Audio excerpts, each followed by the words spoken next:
The Launchpad Pro has a new mixer mode, which is now much faster to use within your performances. For example, if I want to change the volumes now, I can simply press and hold the volume button and make the necessary volume changes. When I release the button, we immediately jump back to the session page.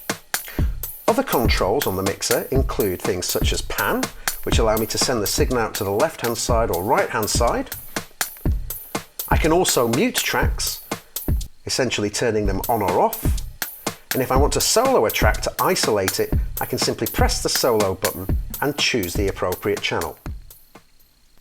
If I want to be able to record into more than one track at a time, I can easily do so by switching off the ARM exclusive setting by right-clicking on the Record Enable button within Ableton, switching off, and now I can choose multiple channels to record into. The Track Select button will allow me to instantly jump to a track and be able to control the devices or effects on that particular channel. This is very useful when we're in device mode on Launchpad Pro. If I want to add any send effects, again I can press and hold the send button, and now I have a choice of the different send effects that we have set up within our Ableton Live session and can easily send out a signal to that particular send. If I need to stop any clips, I can hold the stop clip button and use the bottom row of the Launchpad to switch off those particular clips. One of the great features on the Launchpad Pro is the fact that we have RGB LED backlit buttons. In the session page, these backlit buttons represent the same colour as the clips in your Ableton Live session. We can easily change the colour of the clip in Ableton by right-clicking on it and choosing from the colour palette at the bottom of the menu. This will then be refreshed on the Launchpad Pro and updated to the new colour. To navigate our way around the session window of Ableton Live using the Launchpad Pro is really easy.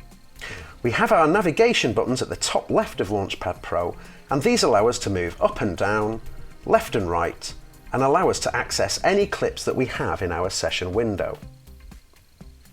If I need to navigate my way around the Ableton Live session window in larger areas, I can hold down the session button and move in blocks of 8, up or down, to access the various different clips in Ableton Live's session window.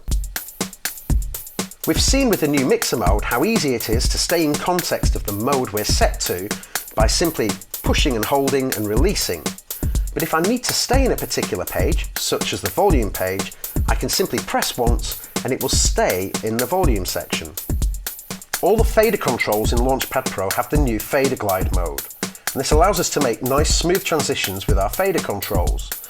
This is velocity sensitive, so if I push the pad lightly, we'll see that we get a nice fader glide to that position. If I press hard, it will instantly jump to that point. Another cool function on the Launchpad Pro is the Shift button. This allows us to select a specific clip within our Ableton Live session window and navigate to that particular clip ready for editing.